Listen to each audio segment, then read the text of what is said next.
Hello दोस्तों, हमें एक दुनिया दिखाई जाती है। इस दुनिया में मैजिक करना एक बहुत ही आम बात है, क्योंकि इस दुनिया में झाड़ू पे उड़ना या किसी चीज को हवा में उड़ाना या किसी चीज को अपने सामने प्रकट करना, ये एक बहुत ही आम बात है। इस दुनिया में बच्चे से लेकर बूढ़े तक भी मैजिक का इस्तेमाल कर सकते हैं। यहाँ लोग मैजिक का इस्तेमाल रोजमर्रा के कामों में करते हैं। इस दुनिया में मैजिक को गॉड का वरदान माना जाता है और जो मैजिक करने में स्ट्रॉन्ग है, रुतबा भी उन्हीं लोगों का माना जाता है। जहाँ इस दुनिया में ड्रैगन का उड़ना एक आम बात है, वहीं हमें जंगल में दो रेंडियर को दिखाया जाता है जो किसी चीज को देख के बहुत ही हैरान होते हैं। फिर हमें जंगल में एक लड़का दिखाया जाता है जो कि अपना वर्कआउट कर रहा होता है कि उसको वर्कआउट को देख के उन दोनों रेंडियर की शक्ल कुछ ऐसी होती है। जैसे उसका वर्कआउट खत्म होता है तो वो उठ के अपना क्रीम पफ खाने लगता है जो कि उसको बहुत ही पसंद है। जहाँ पे फिर हमें अगले सीन में घर को दिखाया जाता है। उस घर में एक बुढ़ऊ रहते हैं जो कि बताते हैं, मैं और मेरा बेटा शहर से बहुत दूर इस जंगल में रहते हैं और इन बुढ़ऊ जी का नाम रैगरो रहता है। फिर उसके बाद वही लड़का दरवाजा तोड़ के अंदर आ जाता है। दरवाजा को टूटते हुए देख बुढ़ऊ की शक्ल कुछ ऐसी रहती है और इस लड़के का नाम मैश रहता है। और फिर मैश के पापा उसके ऊपर चिल्लाने लगते हैं कि तुमने ये दरवाजा क्यों तोड़ दिया। फिर मैश बोलता है कि मेरे को समझ में नहीं आ रहा था इसको अंदर की तरफ ढकेलना है कि बाहर की तरफ खींचना है। और उसके बाद मैश अपने पापा से सॉरी मांगता है और बोलता है कि मैं इसे अभी ठीक कर देता हूँ।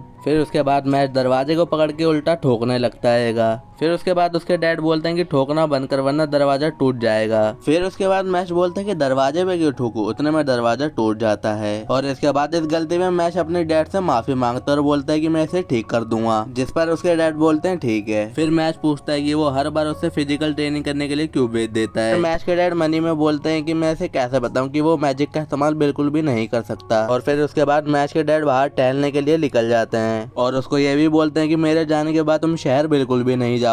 उसके डैड के जाने के बाद मैश अपनी जेब में से एक पर्चा निकालता है जो कि एक क्रीम पफ की बेकरी का होता है। फिर उसके बाद मैश भागते हुए शहर की तरफ निकल जाता है। फिर उसके बाद मैश शहर में होता है जहाँ पे वो देखता है कि लोग आसान से आसान काम मैजिक के थ्रू कर रहे हैं। अब वो बेकरी में पहुंच के एक्साइटेड हो जाता है। वो अपना फेवरेट क्रीम पफ ऑर्डर करता है। एक्साइटेड होने की वजह से उसने सिक्के बैंड कर दिए थे। फिर मैश उन कॉइन को जल्दी से सीधा करता है। ये देखकर बेकरी मैन पूरा का पूरा शॉक हो जाता है। फिर तेज की हवा चलने से मैश की टोपी उड़ जाती है। फिर उसके बाद वहाँ के सभी लोग उसे देखकर हैरान हो जाते हैं कि उसके पास मैजिकल मार्क क्यों नहीं है, क्योंकि मैजिकल मार्क इस दुनिया में हर किसी के पास है। जहाँ पे हमें एक जगह दिखाई जाती है, वहाँ पे रेडियो में चल रहा रहता है कि इस साल की डिवाइन वेजरी रेने एंस है। वहीं पर हमें एक पुलिस वाले को दिखाया जाता है और उसी के बगल में एक जेल में एक आदमी बंद रहता है और वो कहता है मैंने तो एक बार छोटे से ही चोरी करी थी। वो पुलिस वाला उस आदमी को सजा देने के लिए जा रहा रहता है, लेकिन जब ही फोन की घंटी बज जाती है, फोन उठाने के बाद उसे पता चलता है कि एक लड़का बिना मैजिक मार्क के घूम रहा है। फिर मैश घर की तरफ जा रहा रहता है और वो मनी में कहता है कि ये लोग मुझे ऐसे क्यों घूर रहे हैं। फिर मैश को अपने डैड की बात याद आती है कि उन्होंने कहा था कि तुम अकेले शहर नहीं जाओगे। फिर मैश अपने क्रीम पफ को एंजॉय करते हुए जा रहा रहता है, लेकिन रास्ते में वो किसी से टकरा जाता है और फिर वो इस गलती के लिए वो उनसे माफी भी मांगता है, लेकिन वो पुलिस वाला मैश को ही खरी खोटी सुनाने लगता है। और फिर मैश उसको क्रीम पफ ऑफर करता है, लेकिन वो पुलिस वाला उस क्रीम पफ को हाथ मारकर नीचे गिरा देता है। फिर मैश उसकी वर्दी को पकड़ के खींच के फाड़ देता है और बोलता है कि मेरे को इसके लिए माफ करना, मैं इसे धोखे दे दूंगा। और इसके बाद पीछे से इसका साथी आ जाता है जिसका नाम रहता है ब्रैड। फिर ब्रैड मनी में बोलता है कि ये वही लड़का है जिसके पास बिना मैजिकल मार्क है और वो बोलता है कि कोई ऐसी स्थिति में कोई कैसे इतना आराम से क्रीम पफ खा सकता है। और जब ब्रैड मैश की तरफ बढ़ता है तो उसके पापा उसे उठाकर ले जाते हैं। ब्रैड अपनी छड़ी निकाल के एक मैजिक यूज करता है। उस मैजिक से एक चिड़िया निकलती है और ब्रैड बोलता है कि जाओ जाके उन दोनों का पीछा करो।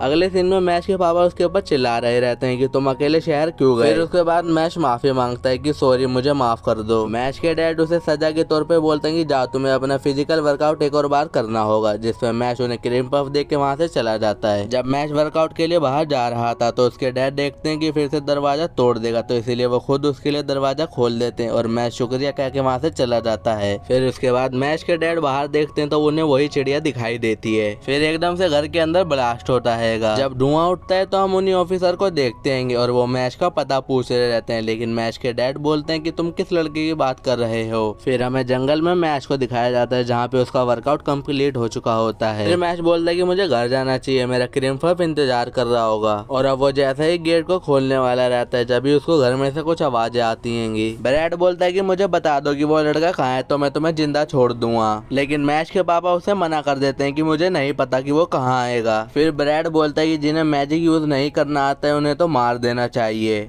फिर उसके बाद हमें बुढ़ाऊ का फ्लैशबैक दिखाया जाता है जहाँ पे वो मैजिक यूज करने में बिल्कुल भी अच्छा नहीं था। इसी बात पे उसकी मॉम और उसके डैड उसको हर वक्त डांटते रहते थे कि तुम इतना सा भी काम नहीं कर सकते तो तुम हमारे खानदान में पैदा क्यों हो गए। इन्हीं सब के ताने सुनते सुनते वो एक दिन आत्महत्या करने का डिसाइड करता है और जब वो छत पे से कूदने वाला रहता है जब भी उसको एक बच्चे की आवाज सुनाई देती है जहाँ पे उसके पास ही में बच्चा रखा हुआ था बिल्कुल अकेला, जैसे कि उसको किसी ने छोड़ दिया हो। फिर उसके बाद बुढ़ाऊ इस बच्चे को अपने पास रखने का फैसला करता है और ये बच्चा और कोई नहीं मैश होता है।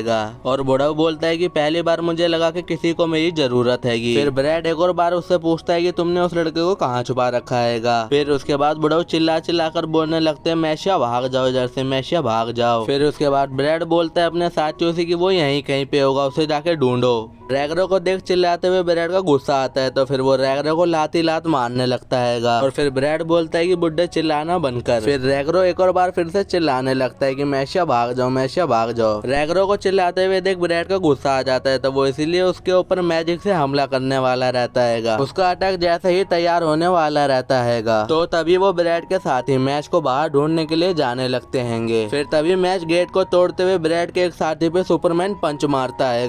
मैच को सुपरमैन पंच मारते हुए देख ब्रैड और रैगरो की शक्ल कुछ ऐसी रहती है। मैच ने इतनी तेज का सुपरमैन पंच मारा होता है कि वो दीवार तोड़ते हुए बाहर गिरता है। दूसरा वाला ऑफिसर मैच के पास आके बोलता है कि तुम ही ने सुबह मेरी यूनिफॉर्म फाड़ी थी, लेकिन कोई बात नहीं। मैच एक और बार उसकी यूनिफॉर्म फाड़ देता है।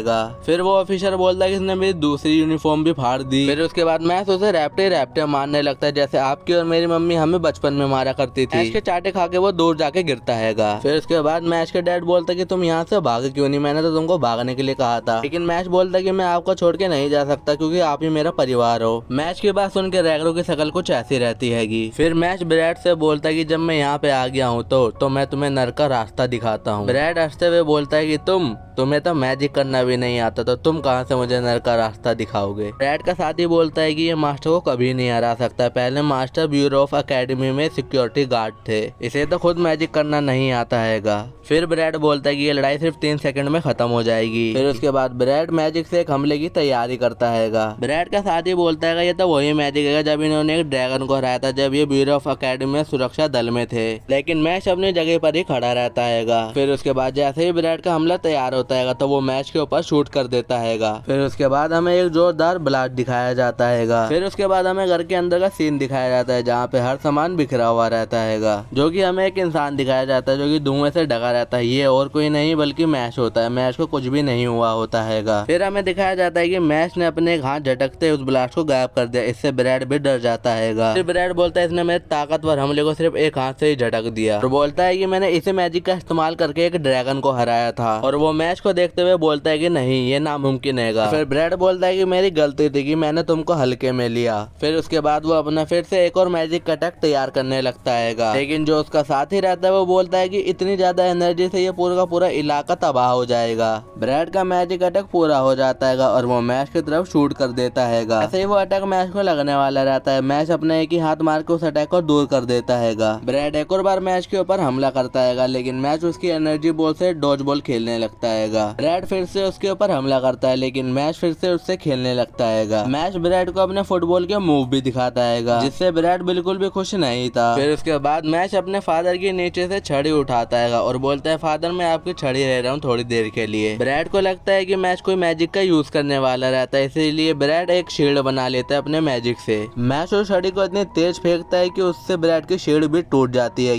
वो हमला इतनी तेज हुआ रहता है कि ब्रैड को पता भी नहीं चलता कि उसके चेहरे पे एक खरोच आ गई रहती है। फिर वो अपने घुटनों पे आकर अपनी हार मान लेता है। फिर मैच उन्हें धमकी देता है कि फिर से तुमने मेरे परिवार को परेशान किया तो मैं तुम्हें मार दूंगा। उसकी ये बात सुन के उसके पापा की शक्ल कुछ ऐसी रहती है। फिर ब्रैड मैच से एक डील करता है कि अगर तुमने मेरी बात मानी तो मैं इस बुड्ढे को यहाँ से जाने दूंगा। ब्रैड बताता है कि हर साल एक छात्र को चुना जाता है जिसे ईश्वर का दूत माना जाता है और उसे हम डिवाइन विजनरी कहते हैं। अगर तुम डिवाइन विजनरी बनते हो तो मैं तुम्हें यहाँ पे और बोलता है कि तुम्हें डिवाइन विजनरी बनना होगा। अगर तुम डिवाइन विजनरी बन गए तो तुम्हें कोई भी परेशान नहीं करेगा। और बोलता है कि मैजिक स्कूल में एडमिशन लो और डिवाइन विजनरी बनो। और बोलता है कि अगर तुम डिवाइन विजनरी बन गए तो इसका सीधा मतलब है कि तुम्हें ईश्वर ने भी चुन लिया है। और बोलता है कि ये समाज भी तुम्हें स्वीकार कर लेगा। और वो बोलता है कि मेरे को तो सिर्फ अवार्ड के साथ आने वाली दौलत चाहिए। ब्रैड बोलता है कि इसके अंदर मैं तुम्हारा साथ दूंगा। इस पर उसके डैड मना करते हैं कि ये वही आदमी है जो तुम्हें थोड़ी देर पहले मारना चाहता था। और ब्रैड बोलता है कि तुम ऐसी जिंदगी मत चुनोगे जिसमें तुम आराम से रह भी नहीं सकते। फिर ब्रैड बोलता है कि अगर तुम मेरे साथ हो तो देश तुम्हारे साथ है। तो बोलता है क्या तुम भागते हो अपनी जिंदगी बिताना चाहते हो या फिर तुम कुछ बदलाव लाना चाहते हो। जिसपे मैच स्टाइल के साथ बोलता है डील पक्की। यहीं पर हमें मैजिक स्कूल दिखाया जाता है और फिर मैच बोलता है कि मुझे और मेरे पापा को अब एक साथ रहने से कोई नहीं रोक सकता। अब इसी के साथ एपिसोड खत्म हो जाता है। अगर आपको ये वीडियो अच्छी लगी तो चैनल को सब्सक्राइब और वीडियो को लाइक करना ना भूलें। अगर आपको इसका एपिसोड 2 चाहिए तो कमेंट में हमको जरूर बताइए। चलिए चलते हैं, धन्यवाद।